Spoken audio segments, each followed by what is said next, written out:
Tamil food கார்னர்ல இன்னைக்கு turnip sambar பண்ண போறோம். டர்னிப்ல நிறைய சத்துக்கள் இருக்கு. எல்லா சீசன்லயும் டர்னிப் கிடைக்காது. டர்னிப் கிடைக்கும் போது இந்த மாதிரி சாம்பார் செய்யலாம். எப்படி பண்றதுன்னு பார்க்கலாம். இது வரைக்கும் நம்ம சேனலை சப்ஸ்கிரைப் பண்ணாதவங்க சப்ஸ்கிரைப் பண்ணிட்டு பக்கத்துல உள்ள பெல் பட்டனை கிளிக் பண்ணிக்கோங்க. 100 கிராம் துவரம் பருப்பை கழுவி குக்கர்ல சேர்த்து தேவையான அளவு தண்ணி சேர்த்துட்டு 1/4 டீஸ்பூன் மஞ்சள் தூள், 1/4 டீஸ்பூன் பெருங்காய பவுடர் சேர்த்து மீடியம் ஃப்ளேம்ல 4 விசில் விட்டு வேக வச்சிருக்கேன். பருப்பு நல்லா கரெக்டாக வெந்திருக்கு. இப்போ இதை இறக்கி வச்சிடலாம். இந்த கடாயில் 1 டேபிள் ஸ்பூன் எண்ணெய் சேர்த்து எண்ணெய் சூடானதும் அதில் 1/2 டீஸ்பூன் கடுகு பொரிஞ்சதும் 1/8 டீஸ்பூன் அளவுக்கு வெந்தயத்தையும் சேர்த்து நல்லா பொரிய விட்டுக்கணும். அடுத்து கறிவேப்பிலை சேர்த்துக்கலாம். 10-12 சின்ன வெங்காயம் முழுசாகவே சேர்த்துக்கோங்க.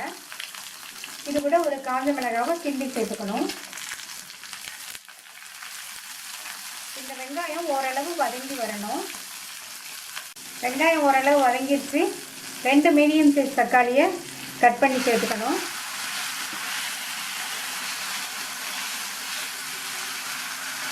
இது கூட 2 டீஸ்பூன் மிளகாத்தூள். நான் வந்து தனி மிளகாத்தூள் சேர்த்துருக்கேன். உங்கள்கிட்ட சாம்பார் தூள் இருந்தாலும் நீங்கள் உங்கள் காரத்துக்கு தகுந்தபடி சேர்த்துக்கோங்க. 1 டீஸ்பூன் கொத்தமல்லி தூள். இதை நல்லா வதக்கி விட்டுக்கணும். இந்த தக்காளி நல்லா வதங்கி வரட்டும். தக்காளி வதங்கிடுச்சு.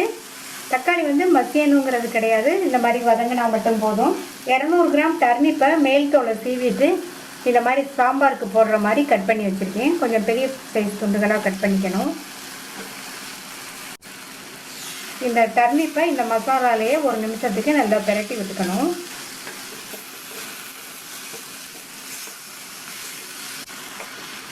டர்னிப் 1 நிமிஷமாக நல்லா மசாலாலேயே வதங்கிருச்சு. இது கூட 2 கப் தண்ணி சேர்த்துக்கலாம்.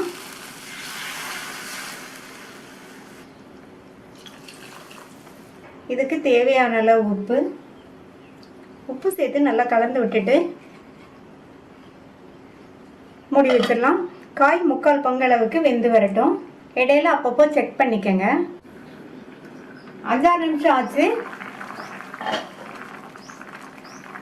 டர்னிப் 3/4 பங்கு அளவுக்கு வெந்திருக்கு.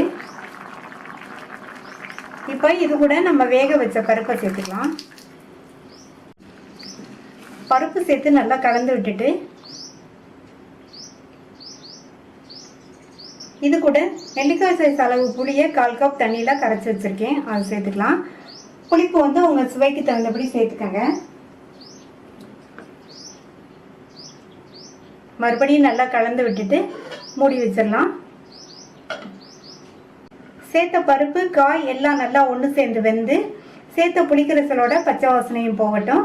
அதுக்கு 3-4 நிமிஷம் ஆகும். 4 நிமிஷத்துக்கு மேலேயே ஆயிடுச்சு. புளிக்கரைசலோட பச்சை வாசனையும் போயிடுச்சு. பருப்போடு சேர்ந்து காயும் நல்லா சாஃப்டாக வெந்துருச்சு. நம்மளுடைய நல்ல டேஸ்டான டர்னிப் சாம்பார் ரெடி ஆயிடுச்சு. கடைசி அதில் கொத்தமல்லி தழை சேர்த்துடலாம்.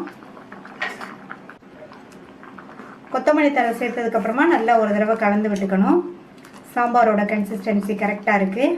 நல்லா கமன்னு சாம்பார் ரெடி ஆயிடுச்சு. கொத்தமல்லி தழை அதிகமாகவே சேர்த்துக்கங்க. சாம்பார் நல்லா வாசனையாக டேஸ்ட்டாக இருக்கும். ஸ்டவ் ஆஃப் பண்ணிடலாம். டேஸ்டான டர்னிப் சாம்பார் ரெடி ஆயிடுச்சு.